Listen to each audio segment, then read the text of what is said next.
I am, as a public servant, completely financially divested of any conflicts of interest with any healthcare companies, any stocks, any lawsuits that I would financially benefit from. Are you? Yes. You're completely divested. Yes. You have no financial interest in any lawsuit, crypto, none of that. No. Oh, okay. Crypto? I own Bitcoin. Okay. And do you have any other securities or assets? I don't. I mean, I had to go through this with the Office of Government Ethics, and I had a few interests that were very minor that I divested. Okay, just checking. I'd always like to. It's a good question. I always like to know what the field is before I enter conversations. So thank you for that. In the healthcare space, something that we've both spoken to is that some of the worst actors are in the for-profit medical space. Are in for-profit health insurance, big pharma, et cetera. And one of the worst companies, actually, is United Healthcare in this respect. United Healthcare is the largest health insurance company in the country. They are the largest employer of doctors and own thousands of pharmacies, clinics, surgery centers, and home health agencies, as well as hospice providers. Secretary Kennedy, are you aware that President Trump's Department of Justice is reportedly investigating United Healthcare for criminal insurance fraud in some of their for-profit health insurance plans, like Medicare Advantage? I'm not aware of that investigation. You are not aware that the Trump Department of Justice is investigating the largest insurance company in America that No, I'm not aware of. For fraud in Medicare Advantage? No, I'm not aware of that. That you have jurisdiction over? It doesn't surprise me. Okay. In your submitted testimony, you said HHS takes seriously our role as responsible stewards of taxpayer dollars. Are you aware that for-profit insurance corporations like United Healthcare have been found to be defrauding public dollars of more than $80 billion a year? I'm not aware of that number, but You're I'm not aware aware that of there's that? fraud across the for-profit sector. Respectfully, Secretary Kennedy, if we're making decisions around waste, fraud, and abuse, this is the largest source of waste, fraud, and abuse of public dollars in the public insurance space. You say $80 million? $80 billion a year. 80, did you say 80 million or 80 billion? 80 with a B, billion. With a B, yeah. If that's the case, why did you nearly double the rate that taxpayer dollars give for-profit insurance companies like United next year, if you don't know those things? Double the rate? How did I do that? So your agency nearly doubled the taxpayer dollars that for-profit insurance corporations like United will be paid next year, meaning these companies, the largest of whom is under investigation, criminal investigation by the Trump administration, will be receiving an additional $25 billion from your agency. How is that happening? I would be happy to submit to the congressional record evidence of this. I will enter the CMS press release from April 7th of 2025 into the record, which states that Medicare Advantage corporations will now receive a 5.06% increase in payments next year under your jurisdiction, Mr. Secretary. Well, this is up from 2.2%. I mean, we're raising Without which was objection. proposed from the Biden administration. You are doubling the rate that the Biden... The gentlelady's these time has criminally expired. investigated companies. The gentlelady's time has receiving. expired. The chair now recognizes the gentleman from Michigan, Representative James, for 5 minutes of questioning. Mr. Speaker, I want the American people to know, with eyes wide open, what is inside this bill. This measure, first introduced by Representative Mike Collins, would require ICE detention for illegal aliens who are charged with, arrested for, or convicted of any burglary, theft, larceny, or shoplifting offense. Now, the Democrats have argued that, well, mere accusation of committing a crime should not be grounds for detention, and besides, shoplifting's no big deal. Well, they ignore the fact that every illegal alien is currently required to be detained by current law. Laken Riley was killed while going for a jog. That's the issue. An innocent woman who never did anything to anybody harmful in her life, that wanted to be a nurse, that wanted to help other people, that couldn't even get the last damn telephone call from her mother, was murdered. And then I hear from the ranking member, well, the vast majority of illegals don't commit crimes. My God, I hope not, because we've got close to 10 million of them as best we can tell, but there are hundreds that were on the terror watch list, thousands that have committed crimes and where the problems really do exist, and that's unacceptable. We stand here just 2 days after President Trump gave unconditional pardons to violent criminals who attacked our nation's capital on January 6th. And these are the people who want you to believe, who want us to believe that they're trying to, quote unquote, keep criminals off the streets. When they are opening the floodgates. I want the American people to know what is in this bill. Because in the guise and in the wake of tragedy, we are seeing a fundamental erosion of our civil rights. In this bill, if a person is so much as accused of a crime, if someone wants to point a finger and accuse someone of shoplifting, they will be rounded up and put into a private detention camp and sent out for deportation without a day in court, without a moment to assert their right and without a moment to assert the privilege of innocent until proven guilty. Without being found guilty of a crime, they will be rounded up. That is what is inside this bill, a fundamental suspension of a core American value. And that is why I rise to oppose it. If you're a dreamer, all someone has to do is point a finger and you will be rounded up. And we have seen moments like these happen before. In the Patriot Act, in the wake of the travesty of 9/11, a fundamental suspension of American civil liberties. That is what we are seeing here today.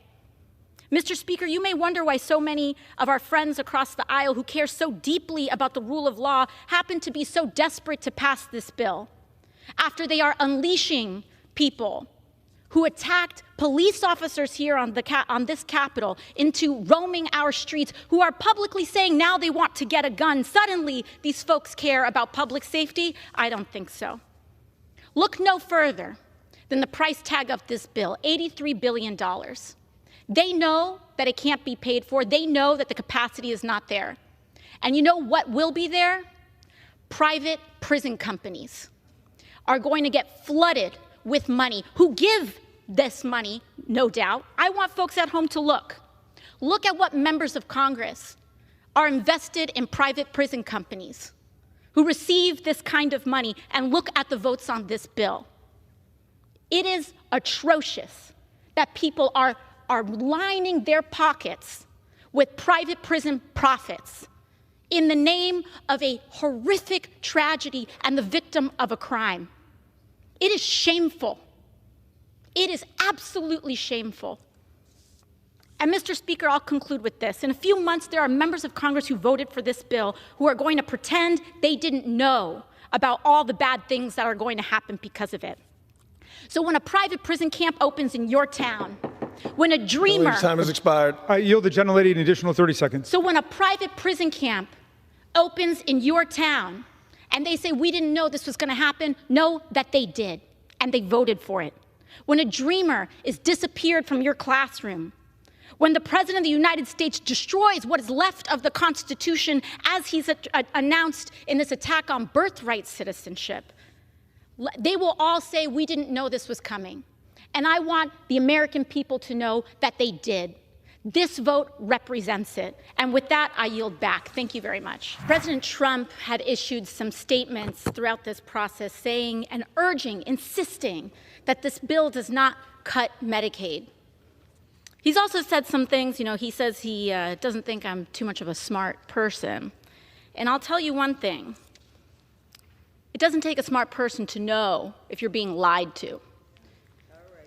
President Trump, you're either being lied to or you are lying to the American people.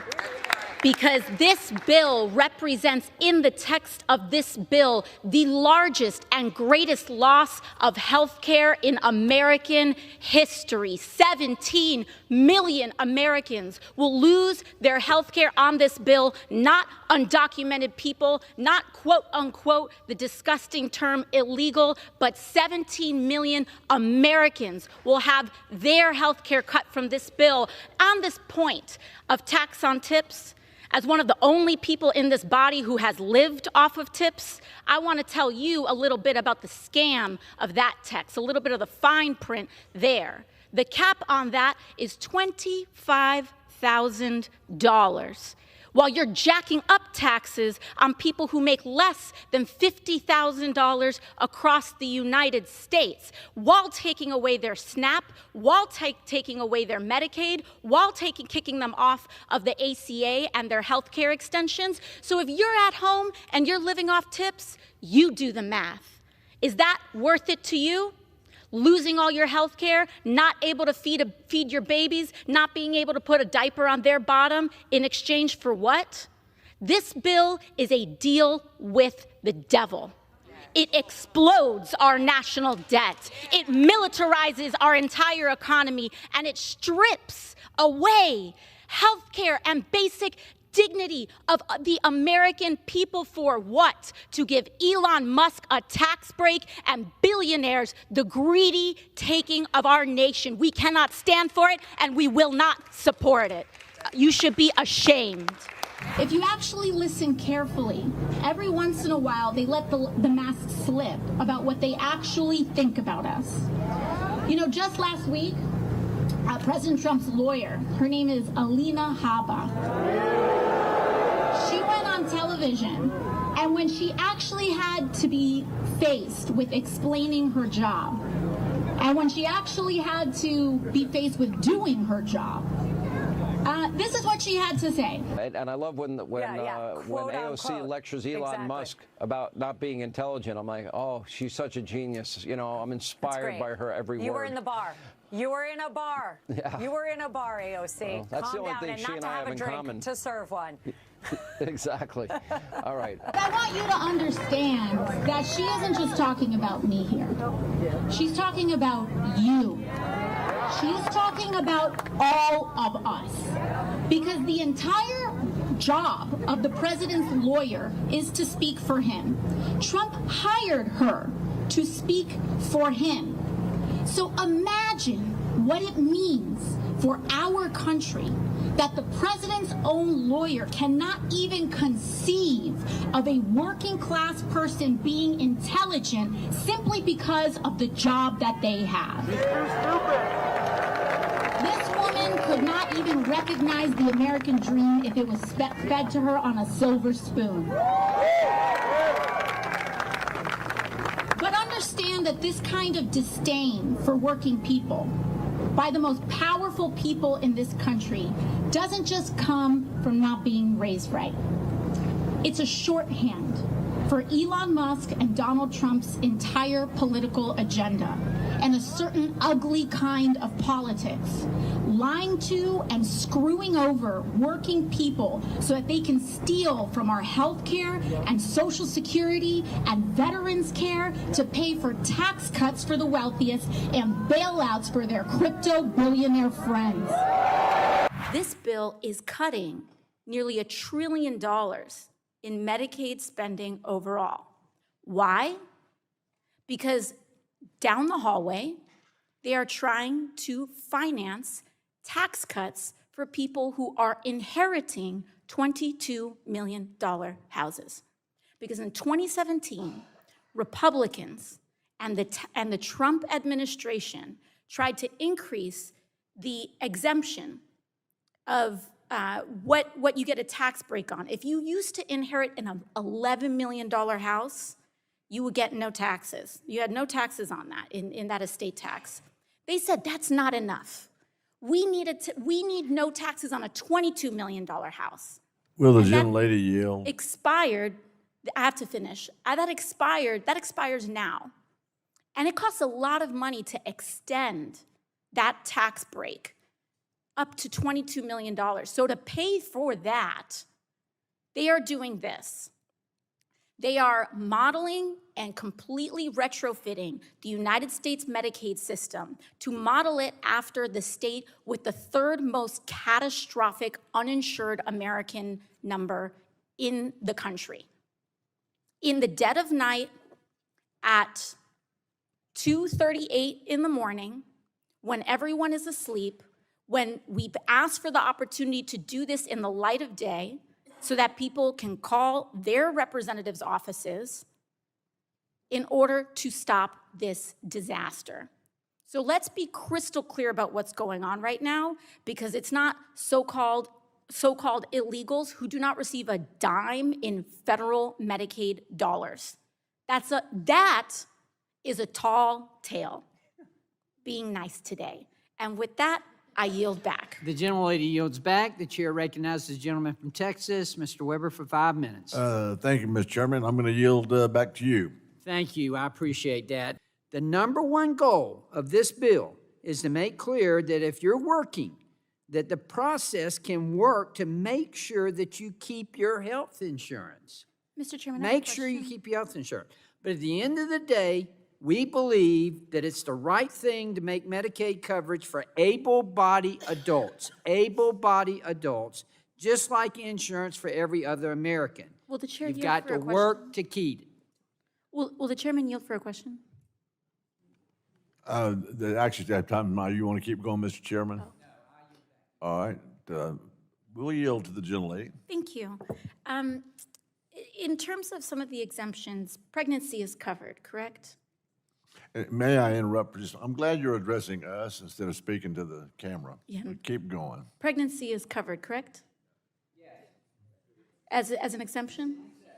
I have a question. Given the Dobbs decision and the fact that many women in many states are forced to be All right, carrying. I'm gonna have to stop. I'm gonna reclaim my. Okay. my- What about reclaiming my time. miscarriage? Thank you. What about miscarriage? I'm reclaiming my time. Thank you. I just want to make the point that we'd like for you to address the Republicans and let's have a dialogue Okay. this way and not to a camera. Mr. Chairman, I yield back. But The gentleman yields back. But I'm asking the question. What about a miscarriage? The gentleman I'm yields trying to back. engage in the way that the gentleman. The lady is requested me out to. of order. The gentleman yields back. Oh, so we don't want to Chair, answer is for there women having someone on the miscarriages and Democratic bleeding out in side parking who lots. looks to Okay. be recognized? We've had this conversation around the specific words that Republicans would like to use, like shifting. If I was in an office and I was shifting an employee, I'd be shifting them to another role or to another office.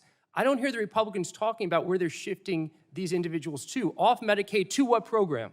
Because it's not just Medicaid, it's also the ACA, right? So you're making it harder for people to have health care, and you're not telling anyone where they're going to be shifted to. So if someone relies on Medicaid, right, and now they have these work requirements, this red tape, right, that like in Georgia, like in Arkansas, boots people from Medicaid, right, where are you, quote, shifting them to, right? And you haven't made that point clear at all or spoken to the American people who rely on Medicaid, who rely on the ACA expansion to know where they're going to go. And that's why they're so worried, and that's why we're so worried for them, because we know you're not reinvesting in the program. We know that you have no alternative to Medicaid or the ACA, and that's what's so alarming. And until you can answer those questions, we're going to keep calling out what harm this will do. But I want to yield to my colleague from New York, because I think she was about to touch on some really important questions that the American people need to hear. Thank you so much. I think my colleague from New Jersey, it seems as though I touched on something that was sensitive for the majority. But this is an important question. Many of us, we're here in Congress. This is a body that is less than 30% female, so it is not uncommon that many of my colleagues are unfamiliar with our biology and the needs for 50% of Americans. Since the majority did not seem interested in answering the question, I would like to pose a question to council. Able-bodied American. Obviously, if you're pregnant, you are covered under the exemption, correct? That is correct. If you are not pregnant, you would not be covered under the pregnancy exemption, correct? That is correct. So if a woman miscarries, she would then be kicked off the exemption, correct? The exemption also includes postpartum coverage. Postpartum, miscarriage. Is miscarriage covered under that? If a state includes miscarriage under postpartum coverage, then yes. Federally, in this statute, is miscarriage explicitly included in the language of the text? The bill includes postpartum coverage as an exemption. Miscarriage is not listed, correct? If a miscarriage by a state is included in postpartum coverage, then yes. Is miscarriage explicitly included in the text of the bill? It is not explicitly stated in the text. Thank you very much. I think this is tremendously important for my colleagues to understand because President Trump nominated anti-abortion, anti-choice Supreme Court justices that now, because of the Dobbs ruling, have forced women to carry not just carry out miscarriages, traumatic miscarriages, which can be debilitating, life-threatening, and then on top of it, could potentially endanger their insurance status. Sit with that. Thank you. Will the gentlelady yield? I will yield. Thank you so much. And speaking of where we are addressing and who we are addressing, there are 13.7 million Americans on the other side of that screen right there. Hello? Hello. I'm talking to you because I work for you. And they deserve to see what is happening here. Because there are plenty of districts, including Republican ones, where 25% of your constituents are on Medicaid. 40% of your constituents are on Medicaid. And yes, I am talking. Will the gentlelady yield? I am talking to them, and I will not yield because it was a terribly disrespectful comment, and I will not yield to disrespectful men. Thank you very much. You yield back? We'll yield back to the gentlelady. Yes, I yield to the doctor from California. Today, the Republican House Majority brought to the floor a resolution honoring, quote, honoring the life and legacy of Charlie Kirk. Charlie Kirk's assassination was a horrific and vile attack and incident of political violence. And condemning the depravity of Kirk's brutal murder is a straightforward matter, one that is especially important to help stabilize an increasingly unsafe and volatile political environment where everyday people feel more at risk. We can deeply disagree and come together as a country to denounce the horror of this killing. And it is not a license for the abuse of power and whitewashing of American history. Today's resolution only underscores the majority's recklessness by choosing to author this condemnation and honoring on a purely partisan basis, instead of uniting Congress in this tragedy with one of the many bipartisan options to condemn political violence and Kirk's murder, as we did with the late Melissa Hortman. Instead, the majority proceeded with a resolution that brings great pain to the millions of Americans who endured segregation, Jim Crow, and the legacy of bigotry today. We should be clear about who Charlie Kirk was. A man who believed that the Civil Rights Act that granted Black Americans the right to vote was a mistake, who after the violent attack on Paul Pelosi claimed that, quote, some amazing patriot, unquote, should bail out his brutal assailant, and accused Jews of controlling, quote, not just the colleges, it's the nonprofits, it's the movies, it's Hollywood, it's all of it, unquote. His rhetoric and beliefs were ignorant, uneducated, and sought to disenfranchise millions of Americans, far from the working, quote, working tirelessly to promote unity, unquote, asserted by the majority in this resolution. It is equally important that Congress does unite to reject the government's attempt to weaponize this moment into an all-out assault on free speech across the country, all in the name of Charlie Kirk, President Trump and the FCC are now cynically threatening to shut down ABC and any outlets who give airtime to the administration's political critics. This is a disgusting attack on the American people and the very First Amendment rights that define us as a country. It is also the ABC Corporation's responsibility to refuse to embolden and participate in this corruption and escalation of censorship. We continue to pray for Mr. Kirk's family and loved ones in the wake of this terrible act. I am thinking especially of his children and his wife, whose grief cannot be measured. And with that, I yield back to the gentleman. I bid the lady good day. Governor Walz, I just have to say, I know you're getting a lot of grief from the majority here, but we are talking about individuals who have cheered on an individual who issued a Nazi salute from behind the presidential seal of the United States of America, who have cheered on the pardoning of individuals who attacked the United States Capitol and flew a Nazi flag and the flag of the Confederacy, traitors to the United States, sworn enemies of the United States of America, through the capital of this nation. And now they want to act offended because someone has the courage to say, if it walks like a duck and it talks like a duck, maybe it's a duck. So I want to thank you for not wavering to their bullying, which is unconscionable and sad to see. So I just wanted to let you know that, Governor. Thank you. Thank you, Congresswoman. To the three of you, Governor Walz, Governor Pritzker, and Governor Hochul, you three have each sworn an oath to uphold and defend the Constitution of the United States of America, correct? I'll start with you. Yes. Yes, ma'am. Yes, I have. And I imagine that also includes the Fourth and Fifth Amendment protections for due process and the rule of law. It does. Sure does. Yes.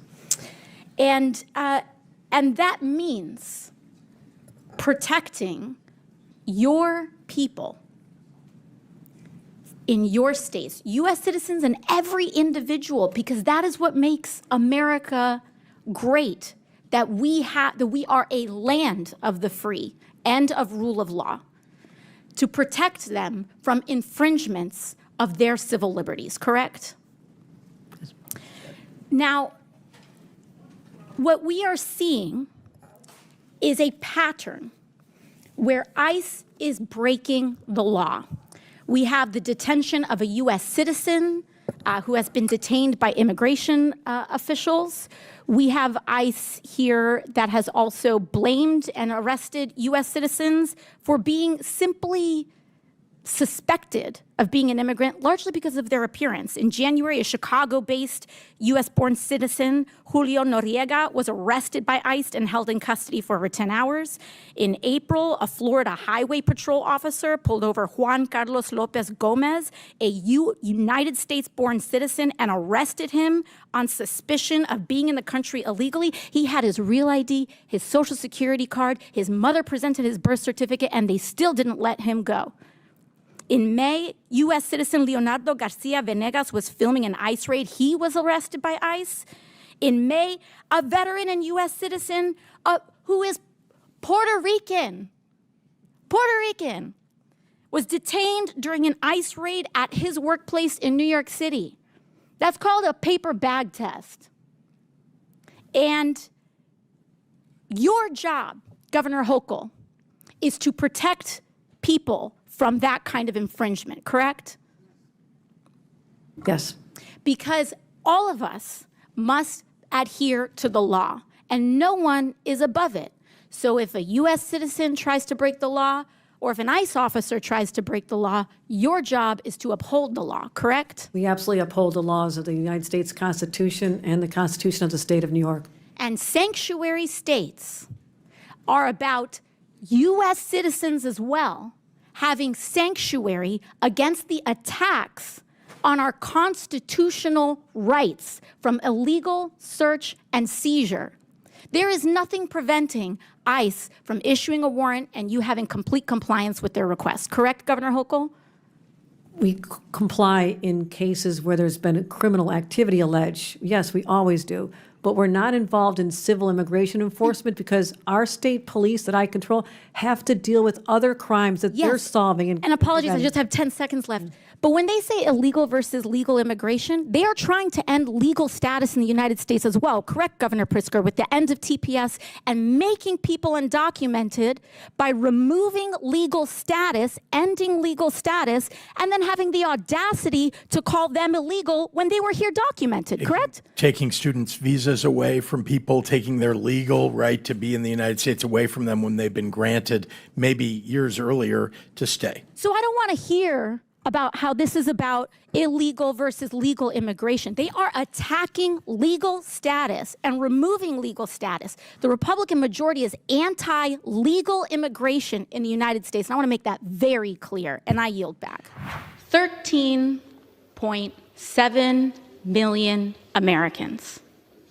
13.7 million Americans are the number of people in this country whose health care are going to be stripped in this bill. Now, Republicans are going to try to tell you every single distraction in the book from that essential number. I want people at home to understand that Medicaid and the federal matching funds for Medicaid can make up 30 to 40% of some of the state budgets that we have going on back in your home. Republicans have put this bill together, rushed it together in a matter of hours on the back of a napkin, shaking it, walking out of the White House, and brought it right here to this floor. They are defunding Planned Parenthood. They are ending tons of Medicaid coverage for 13.7 million Americans, including Affordable Care Act coverage as well. And if you want to get an abortion and have a silver plan on a health care plan that you paid for, you will also be affected by this legislation as well. Also, allowing suppressors on guns to be deregulated to some of the largest amounts that we have seen since the 1930s. This is just a Christmas bill. This is just a Christmas treat. I yield the gentlelady to 30 seconds.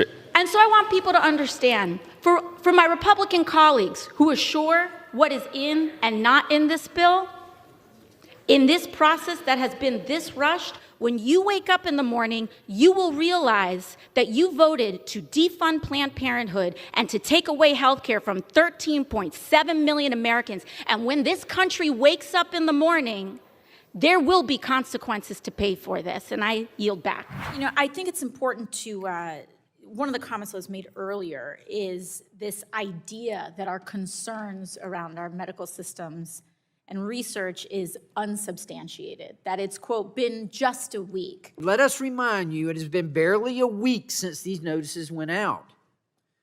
The American people clearly support the president's goals of eliminating government waste and bloat, and they want us to streamline our regulatory bodies.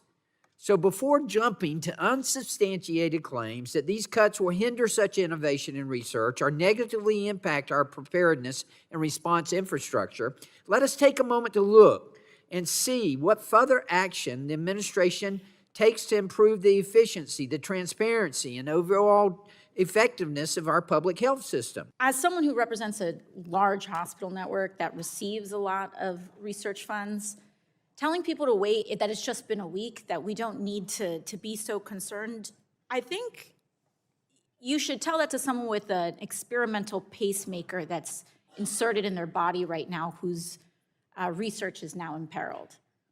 We've got folks in these systems, researchers, people who support this research that have just been laid off, people with medical devices, experimental medical devices, implanted in their body that have been abandoned due to this reckless idea that we can just come in and lay off dozens of public servants as though their work does not matter, as though it has no impact on everyday people. as though these breakthroughs are not in peril. The way that scientific research works, you can't just blip things and turn things off.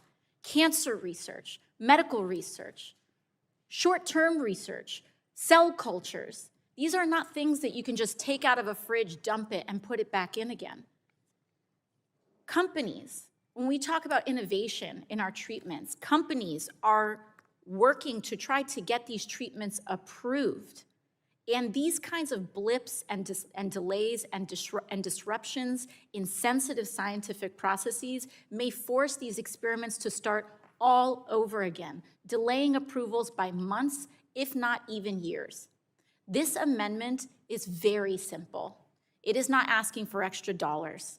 It is not asking for large changes. It is not asking for structural shifts. It is saying that we need to examine these disruptions and the impacts that they have been having on everyday people to make sure that people are still safe. And respectfully, as it pertains to the FDA already being mentioned in oversight plans, in previous oversight plans, one thing that is not included in previous oversight plans that is different from today is DOGE. DOGE did not exist 2 years ago. 19-year-olds were not raiding the Treasury 2 years ago. People who have no idea with medical background have not been hauling in and creating kangaroo courts for scientists to dismiss them 2 years ago. That started happening now. Elon Musk is not a scientist. He is not an engineer. He is a billionaire con man with a lot of money. He does not have this kind of good background. And in fact, while there's some disruption over that, I sincerely ask you all to examine what expertise he has in approving medical devices, in biomedical engineering devices. And if you all think that he is an expert in that, I've got a bridge to nowhere to sell you. These are people's lives that are on the line, and we cannot laugh them away. Genuinely, please, I am asking you to please support this amendment for the people who have medical devices stuck in their body. Thank you, and I yield back. Are you familiar with how many Americans are employed by the energy efficiency sector nationally?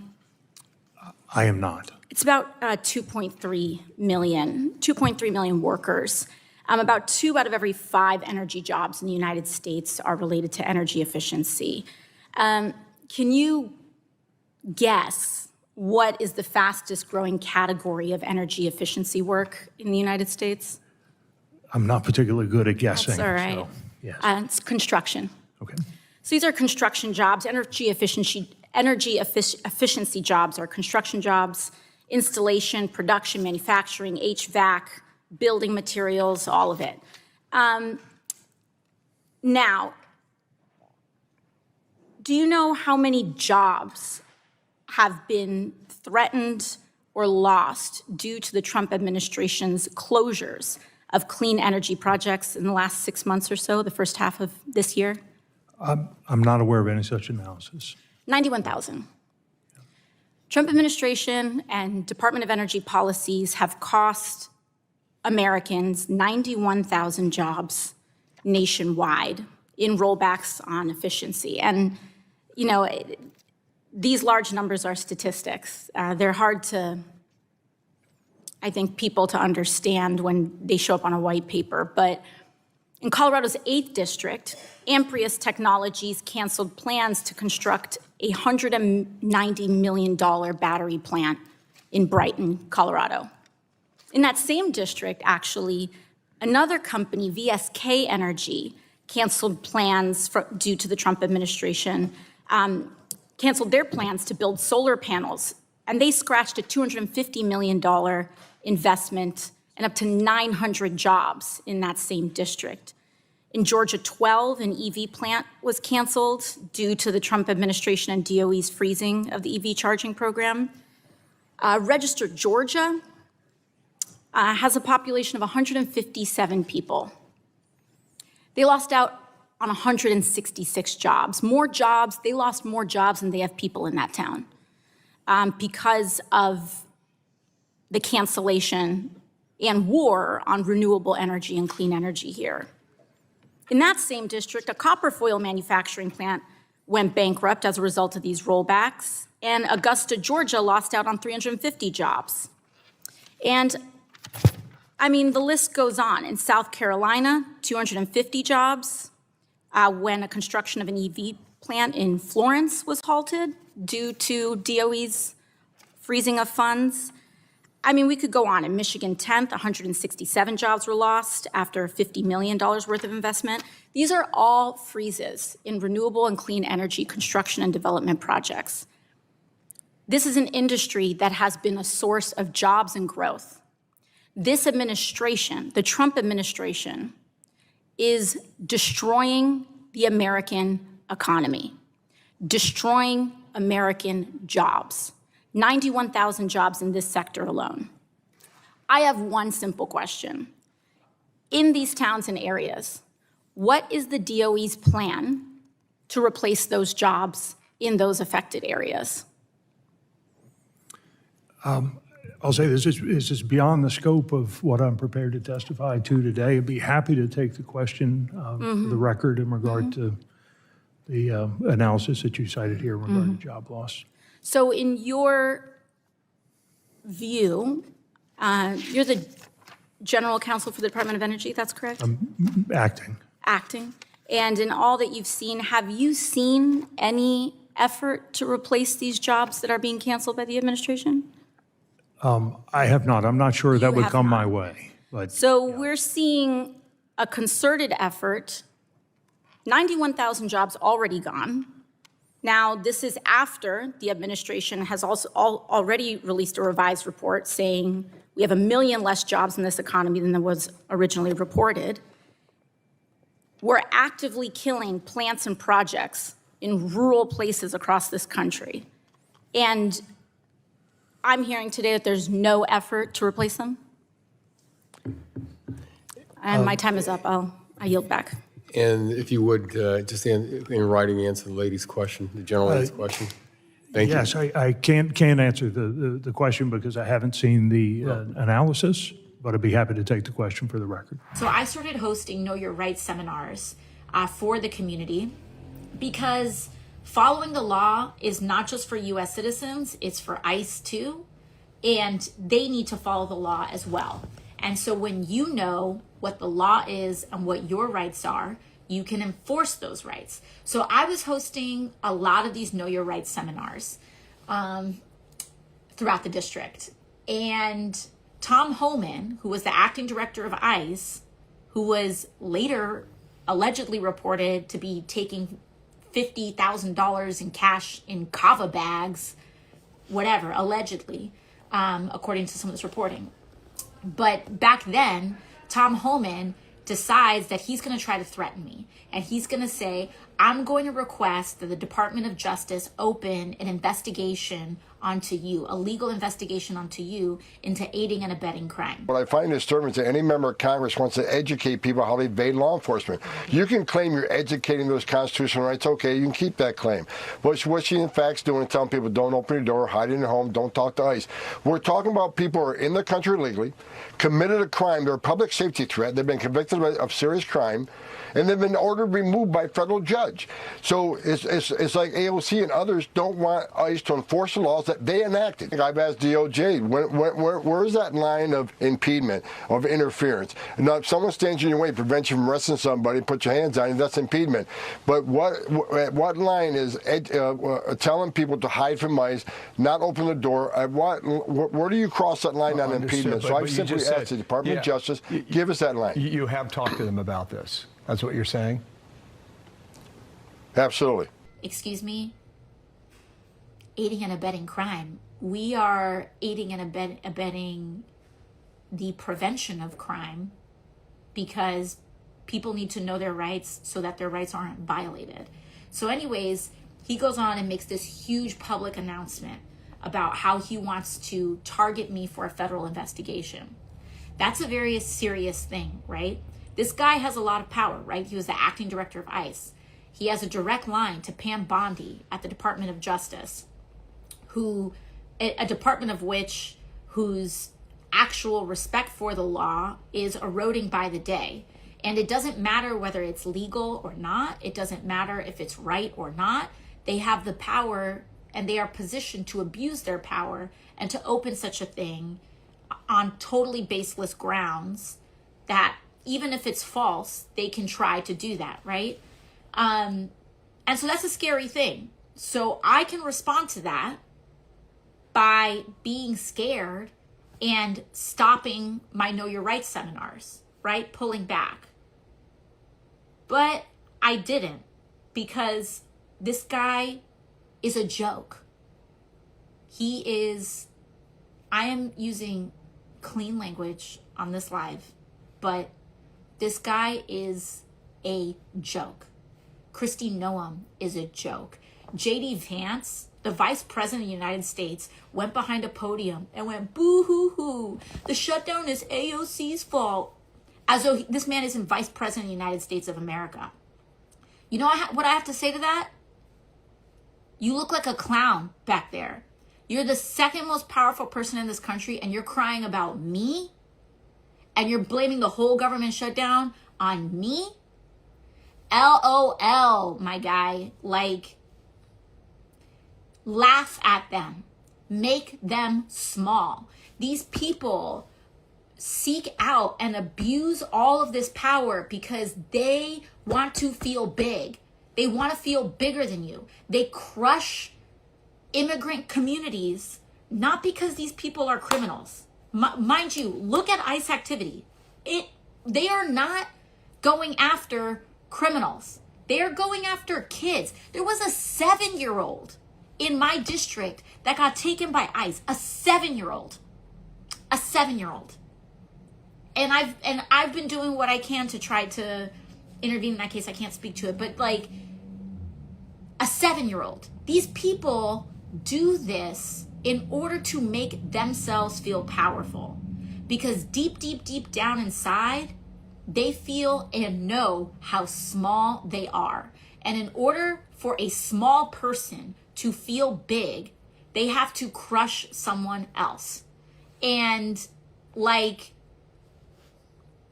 that is what their whole political identity is all about. It is about this forced supremacy that is based on nothing, because they feel and know how small they actually are. And instead of actually fixing the things that are making them so small and insufficient, they have to pick on someone, or they have to pick on communities that have no one defending them. That's what this is all about. This whole thing, this whole fight about, Democrats are shutting down the government because they want healthcare for illegal immigrants. First of all, totally false. Second of all, when they, as I've said before, federal law prevents undocumented people from getting covered by ACA insurance, Medicaid, etc., right? They are trying to come back with this tiny loophole, being like, oh, but there are some federal funds that could possibly on the state level, You know what they're actually pointing to is that Ronald Reagan in the 1980s, the United States passed a law that said if you walk into an ER, a hospital cannot refuse you care if you can't afford it, if you're not covered. Because we decided that we wanted to be a civilized country, that if someone gets hit by a car and they're bleeding out, that a doctor isn't checking for their insurance coverage before they go rush into an emergency room. Like that you are treating the human being first, because we don't want to live in, trust me, regardless of your stances on immigration, you do not want to live in a country where that law is reversed. I guarantee you that. I guarantee you that.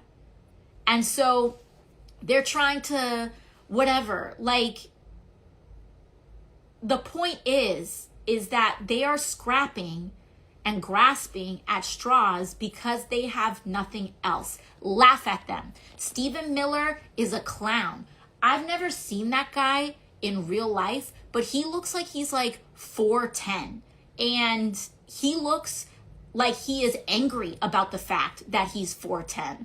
And he looks like he is so mad that he is 4'10", that he's taking that anger out at any other population possible.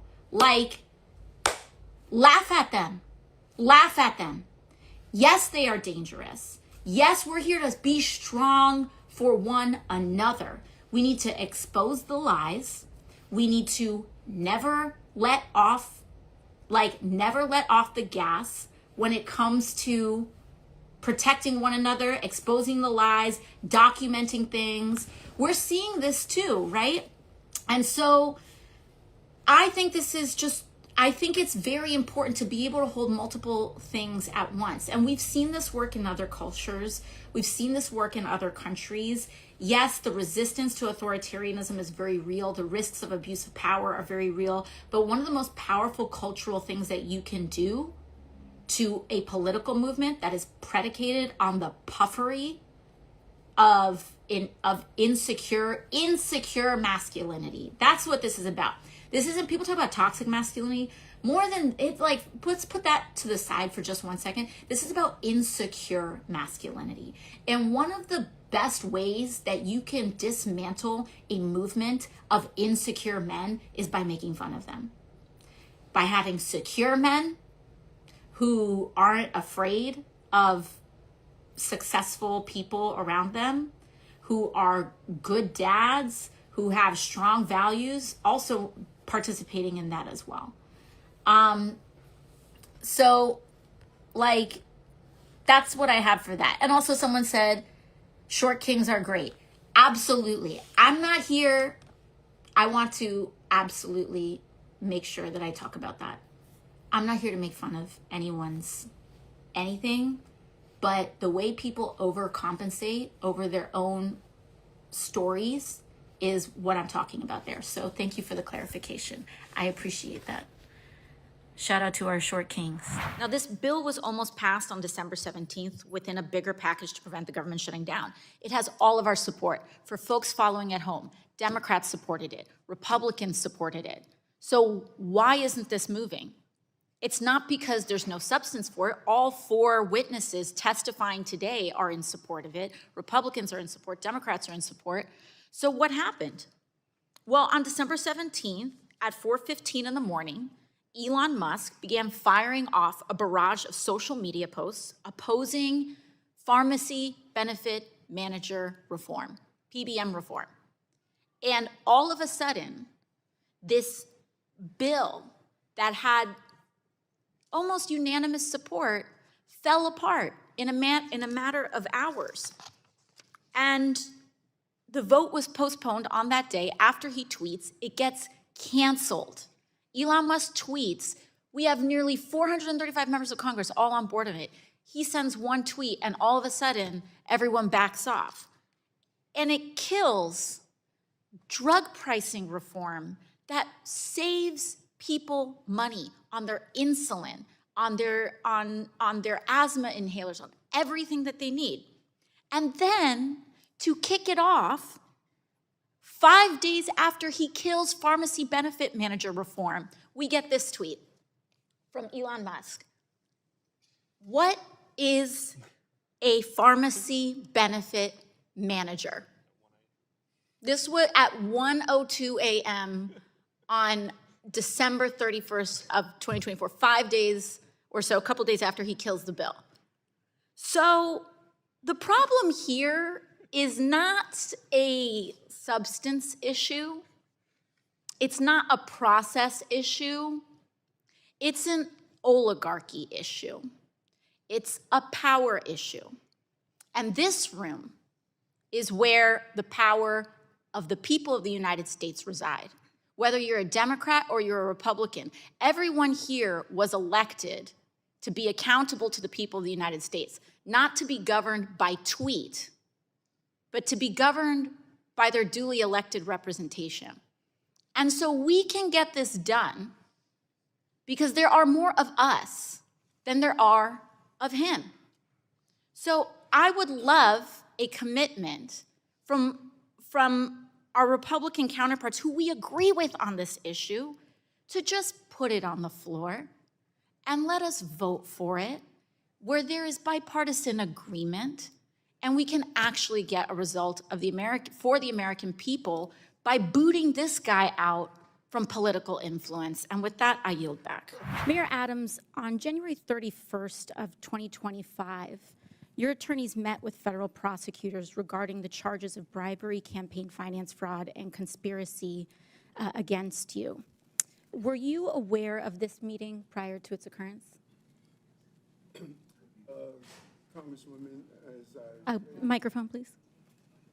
I'm sorry. As I stated to your colleagues, and I'm going to continue to state because we're asking the same question over and over again. This is a new question. This case is in front of Judge Ho, and out of deference to I our understand, criminal justice Mayor Adams. process, I'm going to Mayor Adams, defer this as your to the counsel, court. I'm sure will inform you. The only permissible way to refuse to answer a question during a congressional proceeding such as this is by pleading the Fifth Amendment. Deference to the judge is not a permissible excuse for not answering questions during a congressional hearing. Is it your intention to plead the Fifth today? Councilwoman, you said the only way that you can't answer a question is to plead the Fifth. I am answering your question. I'm answering your question directly. That You are not, Mayor Adams. Okay, I believe I am. I will ask it again. Were you aware of the meeting between your attorneys and federal prosecutors on January 31st? Answering this question is a yes or a no. And I'm going to answer it again. Out of deference to Judge Ho, with this case in That is front not an of, answer, Mayor Adams. He is going to deal with the outcome of the case. Mayor Adams, is it your intention to not comply with these questions?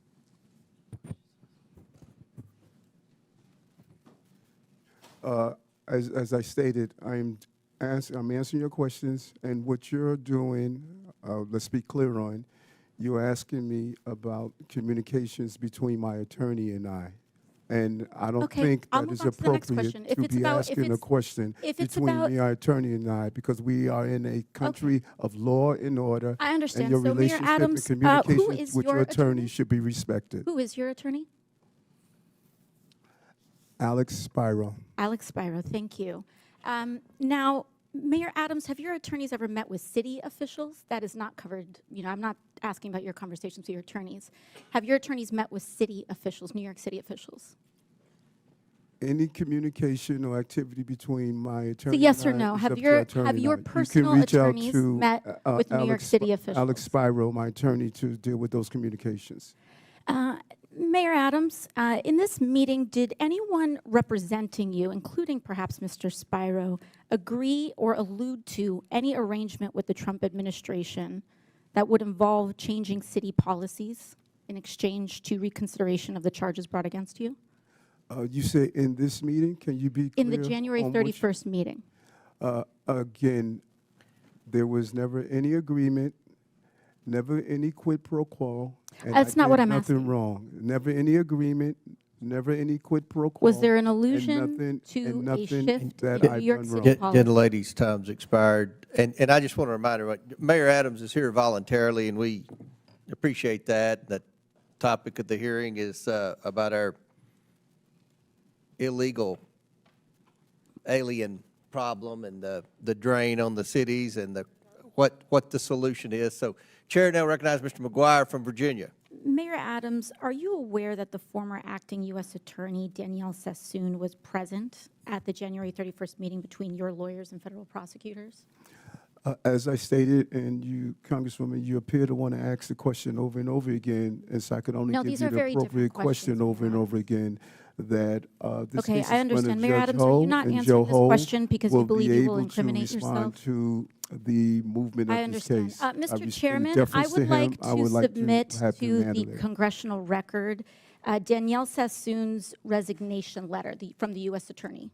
Without objections ordered. Thank you so much. In her letter, the former acting U.S. Attorney, a registered Republican, a former clerk for Antonin Scalia, was appointed by President Trump to serve as acting U.S. Attorney was present at the January 31st meeting between Mayor Adams' attorneys and federal prosecutors. After that meeting with attorneys, the acting U.S. attorney resigned rather than dismiss the charges against Mayor Adams. In her letter, which I have just submitted to the congressional record, Ms. Sassoon stated that during that January 31st meeting, Mayor Adams's attorneys, quote, repeatedly urged what amounted to a quid pro quo, describing it as a, quote, improper offer of immigration enforcement assistance in exchange for a dismissal of his case,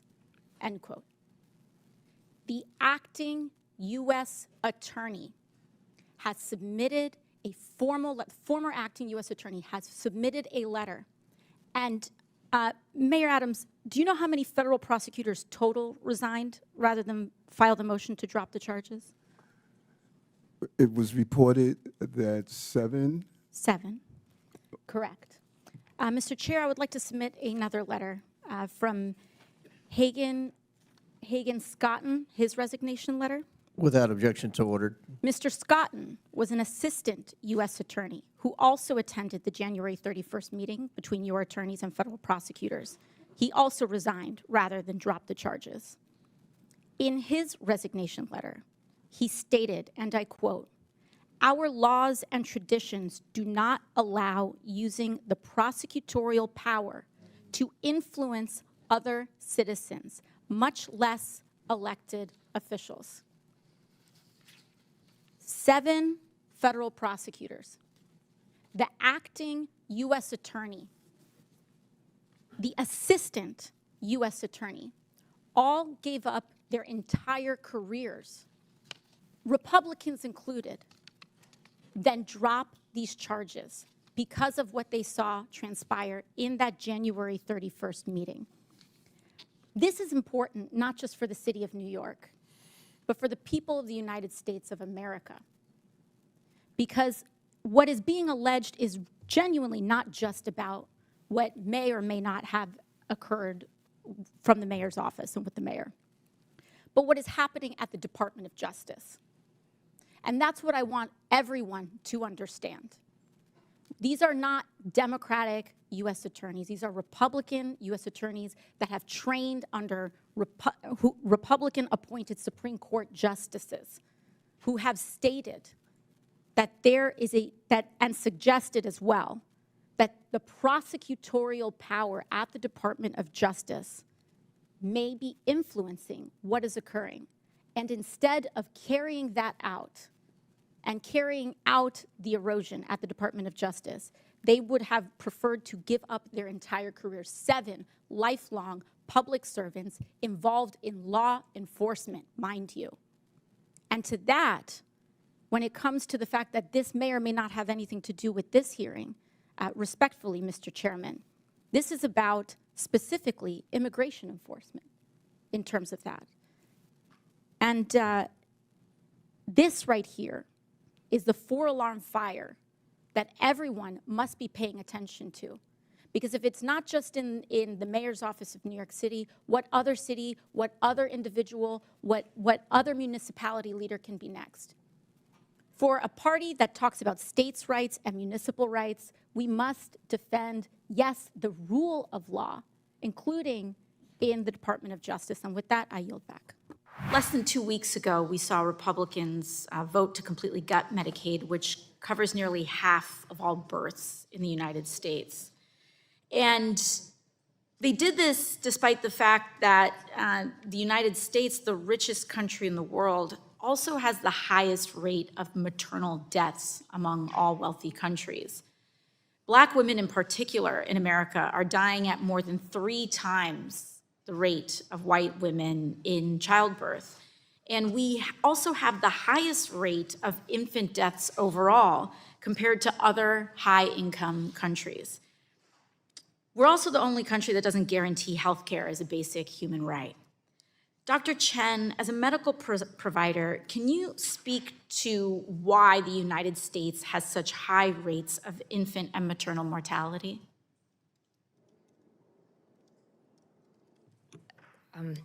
This is not actually my area of expertise, so I don't want to speak out of turn. Our Maternal Child Health Bureau does cover this issue very, very closely, and we're happy to follow up with you afterwards. I understand. And, given this, I also think it's important that we talk about the Healthy Start program. The Healthy Start is a federally funded bipartisan program whose sole purpose is to reduce infant deaths and improve the health of pregnant women and new mothers. There are more than 115 Healthy Start programs across the country in both Republican and Democratic districts. In fact, Healthy Start was actually created by Republican President George H.W. Bush in 1991. Healthy Start programs, like the ones in my community in the Bronx, provide education for new parents so that they can safely care for their baby and one-on-one support through home visits. They ensure that families are connected to the services they need, like housing, food, transportation, and prenatal and postpartum care. Dr. Chen, your agency oversees the Healthy Start program, correct? Yes, in the Maternal Child Health Bureau. And as I mentioned earlier, it was created under Republican President George H.W. Bush, but since then, Healthy Start has been reauthorized several times on a bipartisan basis. The last time it was reauthorized was during President Trump's first administration. And that is because Healthy Start works. Women in Healthy Start receive earlier and more frequent prenatal care, fathers are more engaged, and babies are born healthier under this program. I'm proud to be leading the reauthorization of this with Representative Malliotakis and continuing the bipartisan tradition of this program.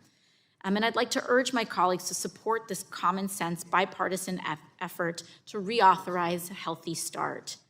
I also want to briefly turn to another bill we are discussing today about sunscreen, which was led by my colleagues, Representatives Joyce and Dingell, which was spoken to earlier today.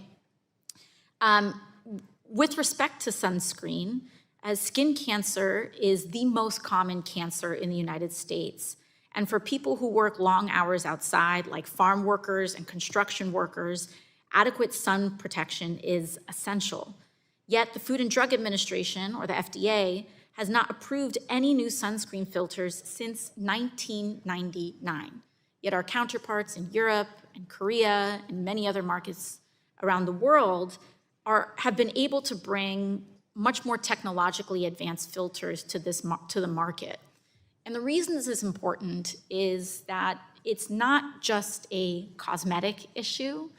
The easier sunscreens are to apply, and the more elegant these formulations are, then the easier and more commonly adopted they will be for people to use. If they are uncomfortable, if they smell bad, if they have all of these other issues, folks who work on farms, folks that work in construction, people who work in the sun are less likely to use them, and it elevates cancer risks for working people. And so I am deeply supportive of efforts within the FDA to help streamline a safe process for approving these new filters, ensuring, yes, we want to make sure that there aren't endocrine disruptions or any other kinds of issues, ensuring the safety of these, but surely we can come to a process where we don't have to wait 25 years between filters when we're being outperformed by the rest of the world. So I want to express my support for those efforts and ensure that we can get this moving because it's just simply unacceptable. And Dr. Corrigan-Curray, why is the United States so far behind other countries when it comes to available sunscreens? So in some countries, these are regulated as not as drugs, but they're regulated as cosmetics. And we regulate them as drugs, and we've done some testing. We know they're systemically absorbed, and we need to, look at that data. If we had that data in hand, we would be ready to review as many as sunscreens as was submitted. Thank you very much. And I yield back to the chair. Thank you.